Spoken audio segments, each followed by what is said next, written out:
So remember now, when you're thinking about nutritional value and you're thinking about self-care, it's important to remember that everything that you're gonna choose to eat, your body's gonna be receptive or non-receptive.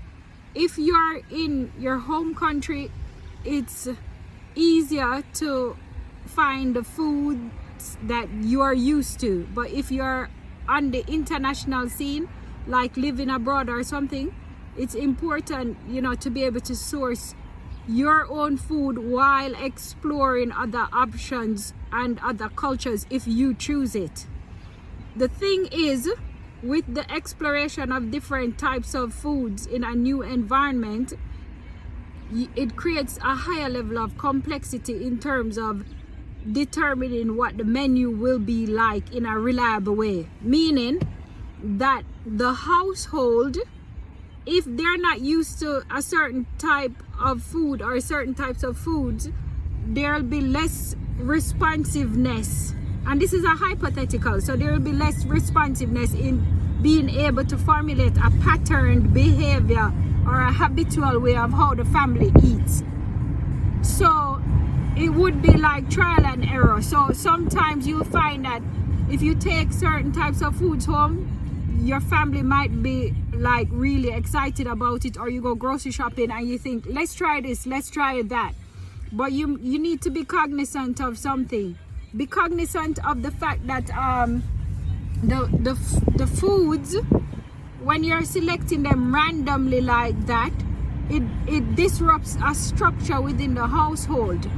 So if you do want to be organized in terms of your cost and in terms of having a menu and to have regularity, so you are able to predict how much it's going to cost you on food, how much the family is taking in or eating or absorbing in terms of kilograms, milliliters. You know, if you want to get into the details, you can go deeper, but it disrupts consistency in being able to manage your money.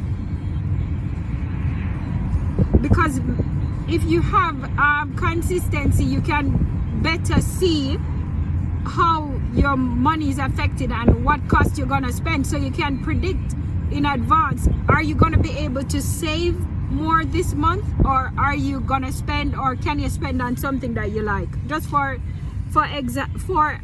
just as a simple example.